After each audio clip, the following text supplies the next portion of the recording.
আজকে সকাল সকালে বের হয়েছি, বাইকটার সম্পর্কে কিছু কথা বলবো। দীর্ঘ 821 কিলোমিটার চালিয়েছি, দেখতে পাচ্ছেন যেটা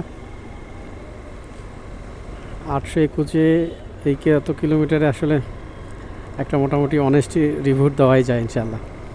তার প্রেক্ষিতে আজকে আপনাদের জন্য বের হইলাম। হর্নেট 2.0 বাংলাদেশে রিসেন্টলি লঞ্চ হয়েছে। খুব ভালো একটা বাইক বলা চলে যেতে পারে। প্রায় 184 সিসি বা 85 সিসি যেটাই বলুন না কেন, এই ক্যাপাবিলিটির একটা বাইক।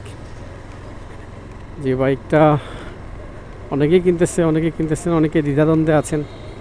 আসলে একটা অনেস্ট রিভিউ আপনাকে দিতে পারি। আপনারা জানেন যে আমি আগে পালসার চালাইতাম সিঙ্গেল ডিস্ক। পালসারটা পরিবর্তন করার কারণটা আগে একটু জানাই। পালসার পরিবর্তনের কারণ হচ্ছে আপনার ওইটার ব্রেকিং একটু খারাপ ছিল। সব মিলে প্রায় 2-2.5 বছরে 37,000 কিলোমিটার মতো চালিয়েছিলাম। তো এখন আপডেট হওয়ার দরকার ছিল একটু, খুবই মানে ব্রেকিংটা খুবই খারাপ, কয়েকবার অ্যাক্সিডেন্ট করছি। যদি আসলে তাকদিরে যা আছে তাই হবে। এর প্রেক্ষিতে কিছুদিন আগে বাইকটা বিক্রি করে দিয়েছি, আলহামদুলিল্লাহ ভালো একটা দাম পেয়েছি, এবং তারই প্রেক্ষিতে একটা বাইকটাও কেনা জরুরি হয়ে গিয়েছিল। তো যেই কথা সেই কেনা, একটু কষ্ট হলেও কিনলাম আর কি, আলহামদুলিল্লাহ। সব মিলিয়েই ভালোই লাগতেছে। বাইকটা প্রায় আজকে হচ্ছে 822 কিলোমিটার বের হয়েছি গাইবান্ধার উদ্দেশ্যে। 800 কিলোমিটারে বিভিন্ন সমস্যা ফেস করেছি, বিভিন্ন সমাধানও পেয়েছি। এখনও কিছু সমস্যার মধ্যে আছি এবং আনন্দের কথাও আছে এর মধ্যে। সমস্যাগুলো আগে আলোচনা করি আপনাদের। সমস্যা হচ্ছে বাইকের সিটটা হচ্ছে খুব শক্ত, বুঝছেন।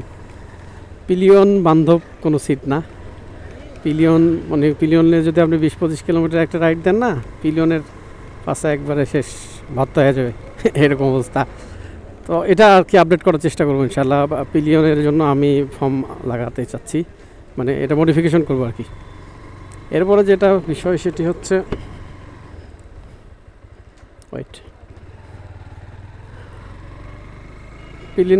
পিলিয়নের পরে যেটা বিষয় সেটা হচ্ছে এই গাড়ির মোটামুটি জিনিসপত্র এখনও অ্যাভেলেবেল হয় নাই।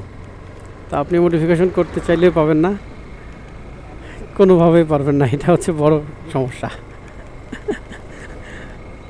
তো আমার ভাই, আমি 822 কিলোমিটার চালাইছি, সমস্যা তেমন কিছু পাইনি আলহামদুলিল্লাহ।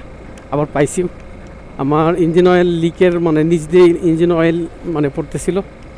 সার্ভিস সেন্টারে গেছি, যদিও এটা এখনও সমাধান হয়নি। তারা বলছে যে ওয়াশার পাল্টে দিলেই জিনিসটা ঠিক হওয়ার কথা। তা আমিও বিভিন্ন জন থেকে শুনলে বুঝতে পারলাম যে আসলে ওয়াশার পাল্টালেই বুঝে মানে ইয়ার কথা আর কি, ঠিক হওয়ার কথা। সব মিলে আলহামদুলিল্লাহ। এই হলো হর্নেট 2.0 ককপিট, আর এই হলো সামনে। আর মডিফিকেশনের জন্য যা যা করছি সেটা হচ্ছে বাম্পার লাগাইছি 2 সাইডে 2টা, এরপরে ফগ লাইট লাগাইছি, এরপরে মাড গার্ড লাগাইছি, এরপরে হচ্ছে ক্র্যাশ গার্ড লাগাইছি, হচ্ছে মাড গার্ড তো ওটা বাম্পারই আর কি। এরপরে মিটারে পলি লাগাইছি, এরপরে টায়ার গার্ড লাগাইছি, শাড়ি গার্ড লাগাইছি। মোটামুটি এগুলা করতেই আমার 1000 টাকা গেল। টাকা ইয়ে করিনি, করবো ইনশাল্লাহ। আর সমস্যা কিছুই নাই। বাইকের ইঞ্জিন একটু প্রথম খুব হিট হয়, আশা করা যায়। আমার এখন একটু হিট কম হচ্ছে, প্রথম যেরকম হিট হইলো এখন আর সেরকম হিট হয়নি। আমি গতকালকে হচ্ছে আপনার ফার্স্ট সার্ভিস করে নিয়ে আসছি। প্রথম সার্ভিসের পরে গাড়ি আরও স্মুথ হয়ে গেছে আলহামদুলিল্লাহ। তো যেটা মিসিং সেটা হচ্ছে ভাই, মনে হয় যে আরেকটা গিয়ার থাকলে ভালো হতো। 5টা গিয়ারের পরে গাড়ি গতিতে থাকে, মাগার মনে হয় যে আরেকটা গিয়ার আছে, গিয়ার ফালাই। তো যাই দেখি আর গিয়ার নয়, 5টা শেষ। তো এই হলো কাহিনি আমার।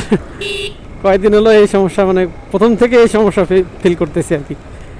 গাড়ি গতিতে আছে, মনে হচ্ছে যে আরেকটা গিয়ার ফালাই। তো ফালাইতে যা দেখি গিয়ার নাই। আরে ভাই, 5টা গিয়ার তো, 6টা না। তাই বিষয়টাই আলহামদুলিল্লাহ। বাইকটা অসাধারণ। যেহেতু পালসার চালিয়েছি আগে, পালসার হচ্ছে অনেক ভালো। পালসার মানে বাজেটও একটা ব্যবসা আছে এখানে। তবে আমার মনে হয় খুবই স্মুথ একটা ইঞ্জিন, আর অ্যাক্সেলারেশনও ভালো। এরপরে হচ্ছে ব্রেকিংটা অনেক ভালো লাগছে আলহামদুলিল্লাহ। Single channel ABS double disc আর কি। আরও কিছু কিছু কথা বলা যায়, সময় সাপেক্ষে বলবো ইনশাল্লাহ।